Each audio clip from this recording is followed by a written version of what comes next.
आप करते नहीं वो बोलते क्यों, और जो बोलते हैं वो करते। उग रहा है, खिल रहा है, उसके कोपल, उसके किसले बस अभी निकल रहे हैं नए। उनकी बातों को सुनिएगा तो लगेगा कि वाह क्या बात है। नमस्कार, मेरा नाम है ओम प्रकाश यादव और आप देख रहे हैं वॉइस ऑफ रिपब्लिक।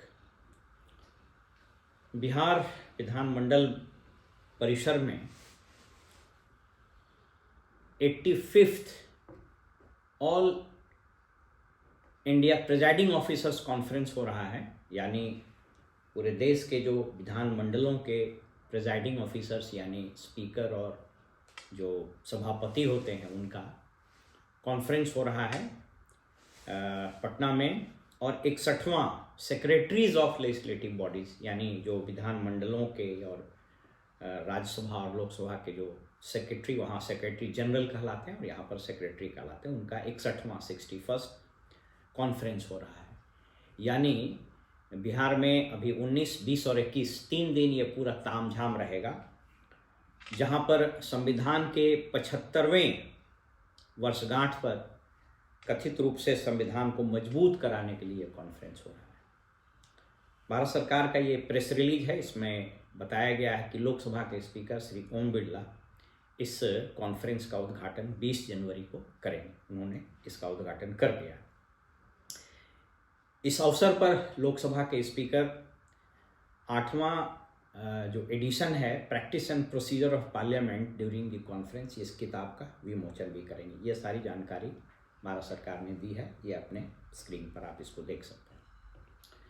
आज मैं इस प्रश्न पर बड़ी गंभीरता और बड़ी जवाबदेही के साथ आपसे बात करना चाहता हूं कि ऐसे कॉन्फ्रेंसेस का क्या आम आदमी से कोई सरोकार भी होता है, या ऐसे कॉन्फ्रेंस का कोई फलाफल भी निकलता है? क्या ऐसे कॉन्फ्रेंस में जो हाई साउंडिंग बात किए जाते हैं, इसका वास्तविक में अमल ये खुद एमपीज, एमएलएज या लेजिस्लेचर्स पार्लियामेंट या विधानमंडलों में करते हैं? इसका उत्तर आपको खोजने के लिए बहुत दूर नहीं जाना पड़ेगा। नवंबर 48 में 4 नवंबर 48 को बाबा साहेब भीमराव अंबेडकर ने कॉन्स्टिट्यूएंट असेंबली में एक वाक्य कहा था कि if things go wrong it would not be because of bad constitution but because of man in wild. संविधान इस देश का, आप जानते हैं, दुनिया का सबसे बड़ा संविधान है, हर चीज लिखी हुई है। ब्रिटेन में अलिखित संविधान है, वहां संविधान रिटन नहीं है, फिर भी आप ब्रिटेन या फिर इवन यूएस वगैरह का जो कॉन्स्टिट्यूशन है छोटा है, तो ठीक है, कॉन्स्टिट्यूशन बहुत अच्छा है, बहुत बड़ा है, उस पर बहस होनी भी चाहिए।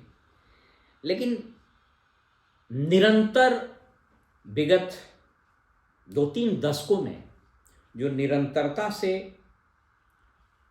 बहस की क्वालिटी में, भाषा के स्तर में और वर्किंग आवर्स में जो गिरावट हुए हैं, वह निश्चित रूप से एक विचारणीय प्रश्न है और इस प्रश्न पर टैक्स पेयर्स को सोचना चाहिए।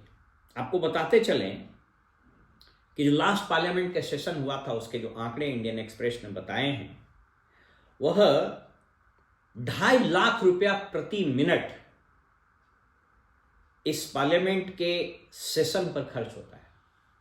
इसका मतलब अगर किसी दिन 100 मिनट बर्बाद कर दिए गए तो आप सोच लीजिए कि करीब 2 से 3 करोड़ रुपए जाया हुए, और ये एक दिन का है। प्रति मिनट 2.5 लाख रुपए खर्च होते हैं। यद्यपि स्टेट लेजिस्लेचर के आंकड़े उपलब्ध नहीं हैं, लेकिन मोटे तौर पर वहाँ भी अगर संख्या वही है, जैसे मान लीजिए बिहार में 243 सदस्य हैं और विधानमंडल में, विधान परिषद में इसकी संख्या 100 से कम रहती है, तो जब तक सेशन चलता है इन सदस्यों को टीए, डीए, हॉल्टेज और बाकी सारी सुविधाएं ये प्रत्यक्ष रूप से जो उनको मिलती है। इसके अलावा अप्रत्यक्ष रूप से कितनी खर्च होता है उसका तो उसका कैलकुलेशन भी मुश्किल है। पूरा पुलिस का बंदोबस्त, पूरा खान पान, अगर आप विधानसभा के बजट में देखिएगा कि इसके ऑफिस के एक्सपेंडिचर में कितने खर्च होते हैं तो ये कई 100 करोड़ तक चला जाता है। तो अगर आप इसको एक कॉमन सेंस की तरह यूज करें तो आप समझें कि बिहार में भी प्रति मिनट अगर 1 लाख रुपया खर्च होता है तो ये सही होगा, क्योंकि पार्लियामेंट के हिसाब से यहाँ संख्या लगभग आधी है, तो लगभग 1 लाख रुपया प्रति मिनट। प्रश्न हम लोगों को यह जरूर पूछना चाहिए इस देश के नागरिक होने के नाते और टैक्स पेयर होने के नाते कि क्या प्रति मिनट 1 लाख रुपए का जो खर्च कर रहे हैं ये डिजर्व करते हैं?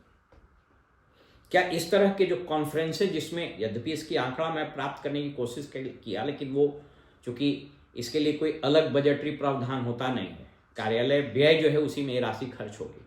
अब कोई इसको अगर आरटीआई से निकालना चाहे तो निकाल सकता है कि इस all India presiding officers conference में कितनी राशि खर्च हुई, तो ये निकालना बड़ा मुश्किल है। अगर वो उस राशि को आप निकाल भी लीजिएगा तो सबका कैलकुलेट करना मुश्किल है, कोई जितने लोग आए उनका आने जाने रुकने खाने पीने का खर्च, तो ये खर्च अगर कुछ 50, 60, 100 करोड़ के आसपास चला जाए तो कोई बहुत बड़ी बात नहीं है, सबको अगर जोड़ दीजिएगा तो आप मान करके चलिए कि 100 करोड़ रुपया तो ये फुकाया है। आप इस कॉन्फ्रेंस में जो भाषण होता है उसको सुनिएगा तो मैं एक शब्द बोलना नहीं चाहता था, लेकिन बोलना बड़ा लाजमी है कि आप पक जाइएगा। और आप ही नहीं पकिएगा, जो लोग इसमें सुनते रहते हैं वो भी पकते रहते हैं, और अधिकांश लोग तो सो जाते हैं, जम्हाई लेते रहते हैं, क्योंकि पता रहता है कि जो व्यक्ति बोल रहा है वो करता नहीं, और जो करता है वो बोल नहीं रहा है। कथनी और करनी में टोटल डिस्कनेक्ट है। ये आम लोग इस तरह की भावना क्यों पाल रहे हैं? क्योंकि वो देख रहे हैं कि जो ये सदन में बोलता है शख्स वो करता नहीं, और जो करता है वो ये बोलता नहीं। आमतौर पर 3 सेशन होते हैं। आमतौर पर बजट सेशन थोड़ा लंबा होता है, बाकी का जो शीतकालीन सत्र होता है और मानसून सत्र होता है, अगर मैं बिहार की बात करूं तो 3 या 4 दिन का मानसून सत्र होता है और 3-4 दिन का वो शीतकालीन सत्र होता है, और 40-45 दिन का कहा जाता है, लेकिन इफेक्टिव वो 1 आध महीने का या 20-25 दिन का ही बजट सत्र चलता है। मुझको लंबा अनुभव है इन चीजों को देखने का।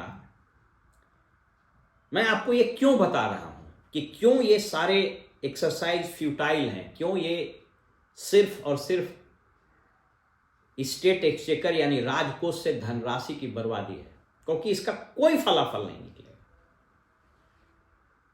आंकड़े बताते हैं कि इस देश में जो संसद है उसमें अमूमन 30 से 35% जो वक्त है, एवरेज हम बता रहे हैं। जैसे इस बार तो जब अडानी का मामला आया या फिर उसके पहले भी कई एक और मामले, कुछ ना कुछ मामला आता है कि पूरा सत्र जो है वो हंगामे की भेंट चढ़ जाता है, और कोई सांसद ये नहीं बोलता है कि चूंकि हमने बहस में भाग नहीं लिया इसलिए हमको टीए डीए हॉल्टेज और जो पैसा खर्च हुआ वो हम नहीं लेंगे, नहीं बोलता है। उसमें सब लोग एक, आप देखिएगा कि जैसे ही इन लोगों का टीए डीए अलाउंसेस सैलरी बढ़ने की बात होगी उसमें कोई बहस नहीं होता है। इसलिए नहीं बहस होता है, उसमें कोई विरोध ही नहीं करता है, और ये हम आपको अपने अनुभव के आधार पर बोलते हैं। कब वो विधेयक पास होता है, पेश होता है, और कब वो पास हो जाता है किसी को नहीं पता चलता है, और ऑल ऑफ ए सडन अगले दिन अखबार में पढ़िएगा कि इन लोग की सैलरी, इन लोग का अलाउंसेस, इन लोग के भत्ते कई गुना बढ़ गए। मैं आपको बिहार सेंटर एक बात बताता हूं। जब विधानसभा में कोई विधेयक पेश होता है तो अपेक्षा पार्लियामेंट्री डेमोक्रेसी में, कॉन्स्टिट्यूशन में प्रोविजन क्या है कि जब वो कोई विधेयक पेश होगा उसकी प्रति सदस्यों को पहले मिल जानी चाहिए ताकि सदस्य उसका अध्ययन कर लें। उसमें संशोधन देने की प्रक्रिया निर्धारित है, प्रैक्टिस एंड प्रोसीजर रूल जो है बने हुए हैं। फिर वो संशोधन देंगे, फिर उस पर सार्थक चर्चा होगी, और अगर आवश्यक हुआ तो वो विभिन्न कमेटियों को रेफर की जाएगी, उस पर आम जनता के सुझाव लिए जाएंगे, और तब वो विधेयक फाइनल स्वरूप में आकर के और फिर उसमें वोटिंग होगी। वोटिंग होने के बाद फिर वो कुछ औपचारिकताओं को पूरा करते हुए राज्य के राज्यपाल के पास जाएंगे और उनके एक्सेंट, उनके हस्ताक्षर, उनकी सहमति के बाद वो जो विधेयक है वो अधिनियम यानी कानून का रूप ले लेता है। यही प्रक्रिया है। लेकिन हमने देखा है कि अधिकांश विधेयक अगर कल पेश होने हैं तो आज रात में 10-11 बजे सदस्यों के पास पहुंचता है। एक तो जो विधेयक का ड्राफ्ट होता है, उसका जो लैंग्वेज होता है वो इतना क्लिष्ट होता है कि कई कानून के जानकार या जो ब्यूरोक्रेट है उनको नहीं समझ में आता है। तो आप अच्छी तरह से समझ सकते हैं, एक आध अपवाद को अगर छोड़ दें तो ज़्यादा सदस्यों के तो ऊपर से चला जाता है। अब उसका परिणाम क्या होता है कि अगर सरकार ने विधेयक पेश किया तो जो विपक्षी दल है उसको तो कुछ ना कुछ देना है, तो कुछ ना कुछ संशोधन, आमतौर पर 2 ही संशोधन आते हैं कि इस विधेयक को कमेटी को दे दिया जाए या इस विधेयक पर आम जनता की राय जान ली जाए। एक सामान्य सा आप उठा करके देख लीजिएगा विधानसभा के प्रोसीडिंग्स को, यही आपको नजर आएगा। वेबसाइट में भी कई एक चीज दिए हुए हैं। और उसके बाद जब उस पर चर्चा होगी तो मजेदार बात है कि एकाध अपवाद को छोड़ करके उस विधेयक के विषय से अलग ही सारी बात होगी। तो एक तो विधेयक ऐसे ही पास होते हैं, उसका परिणाम यह होता है कि इसी राज्य में हम लोगों ने देखा कई एक ऐसे विधेयक पास हुए, वो अभी एग्जीक्यूट ही नहीं कि उसमें अगले 4 साल 5 साल में 10 और संशोधन आ गए। क्यों? क्योंकि एक तो किसी को समझ में नहीं आता है, उसके पास पर्याप्त समय भी नहीं है और वो फोकस में ही नहीं। उसको लगता है कि सब विधेयक पर बहस करके हमको तो वोट मिलेगा नहीं, जनता भी उसी हिसाब से वोट देती है। अब आइए बजट सेशन पर। जब बजट सेशन, बजट पेश होता है तो एक तो जो पूरा तंत्र इसका है, वो जो बजट बनता है तो 15-20 किताबें और बजट के पहले एक भारी भरकम इकोनॉमिक सर्वे ले किया जाता है। वो इकोनॉमिक सर्वे बिहार में एक संस्था बनाती है और मजेदार बात है कि करोड़ों रुपए उस संस्था को मिलता है, लेकिन एक्चुअली में वो संस्था बनाती नहीं है। वित्त विभाग में बैठे 2-3 अधिकारी जो जानकार वही बनाते हैं, लेकिन पैसा उसको मिलता है और करोड़ों रुपया मिलता है। यदि चाहे तो इस पर आप इसको जांच भी करवा लीजिए। उस इकोनॉमिक सर्वे का कोई सेंस नहीं होता है, वो आंकड़ों का बस खेल है, वो चलता रहता है। उसके बाद 15-20 मोटी मोटी किताबें आती हैं बजट की। और मजेदार बात है कि बजट वित्त मंत्री को भी नहीं पता रहता है। उनके लिए एक सामान्य भाषा में वित्त मंत्री का भाषण तैयार कर दिया जाता है, वो महोदय उसको पढ़ देते हैं, सब लोग मेज थपथपा देता है। उसके बाद फिर मांग पर चर्चा शुरू होती है, फिर विनियोग विधेयक आता है। और मजेदार बात है कि जिस विभाग के मांग पर चर्चा होती है, अधिकांश समय उस विषय से इतर बातों पर चर्चा होती है और हो हंगामा होता है।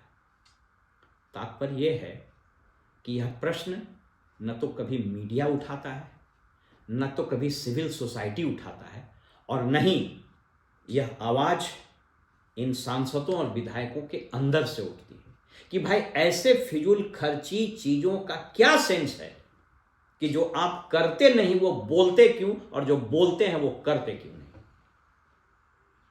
आप देखेंगे कि अभी जो 3 दिन का कॉन्फ्रेंस है, प्रेस मीडिया भी जाएगा, खूब बढ़िया नाश्ता पानी चलेगा, खाना पीना होगा, खूब बढ़िया सबको गिफ्ट मिलेगा और एक से एक हाई साउंडिंग, और अखबार में ऐसे लेख छपेंगे कि मानो कि बिहार तो बस प्रजातंत्र की जननी है और इस कॉन्फ्रेंस के बाद देश का संवैधानिक इतिहास, राज्य का संवैधानिक इतिहास बदलने वाला है। और उनकी बातों को सुनिएगा तो लगेगा कि वाह क्या बात है, प्रजातंत्र तो बस इसी विधानसभा के भवन से ही बस उग रहा है, खिल रहा है, उसके कोपल, उसके किस्ले बस अभी निकल रहे हैं नए नए। इस आडंबर से देश को आगे निकलना पड़ेगा। अगर आप विदेशों में जहां डेमोक्रेसी बहुत स्ट्रांग है, वाइब्रेंट है, जहां पीपल्स पार्टिसिपेशन बहुत एक्टिव होता है, ऐसे फालतू चीजों के लिए किसी के पास कोई समय नहीं। और वो प्रश्न भी उठता है। कनाडा में तो एक एसोसिएशन है, कैनेडियन टैक्स पेयर से फेडरेशन बना हुआ है कि जो राजनेता, जो ब्यूरोक्रेट बिना मतलब का खर्च करेगा उसको उन लोग टेडी अवार्ड दे देता है, और जिसको टेडी अवार्ड की घोषणा होती है उसको रिजाइन करना पड़ता है। प्रश्न आ गया है कि सिविल सोसाइटी से ये बातें उठे, ये मीडिया से उठे, लेकिन दुर्भाग्य है जो गोदी मीडिया और जितने इलेक्ट्रॉनिक प्रिंट मीडिया, एक तो इन लोग को समझ में नहीं आता है, और जिसको समझ में भी आता है तो उसके पास अपने वेस्टेड इंटरेस्ट है। अधिकांश मीडिया तो बिजनेस हाउसेस के हैं, तो उसको तो हिम्मत ही नहीं है कि सरकार के खिलाफ बोले। आप जितना उठा लीजिए, जितना जी न्यूज से लेकर के एनडीटीवी, किसके हैं ये अखबारों को उठा लीजिए ना, हिंदुस्तान से लेके दैनिक जागरण से लेके इंडियन एक्सप्रेस तक, किसका है अखबार ये? तो वो अपने इंटरेस्ट को परसू करता है। इसीलिए यूट्यूब मंच के माध्यम से ये बातें उठनी चाहिए और इन हुक्मरानों के कान तक जाने चाहिए कि बंद कीजिए तमाशा और ये आडंबर, इससे कुछ नहीं होने वाला है। न तो आप देश का भला कर रहे हैं, न तो राज्य का, और संविधान का तो बिल्कुल भला नहीं कर रहे हैं। संविधान पर चर्चा होती है, मैं बताता हूं, कोई आदमी सर्वे कर ले कि कितने विधायकों और कितने सांसदों के घर में संसद संविधान की प्रति है, और अगर है तो कितने ने पढ़ा है, कितनों ने पढ़ा है। आश्चर्य लगता है हम लोगों को, लेकिन हम इसी विडंबना के साथ इस देश में आगे बढ़ रहे हैं। फिलहाल हमें इजाजत दीजिए और आप देखते रहिए वॉइस ऑफ रिपब्लिक। नमस्कार।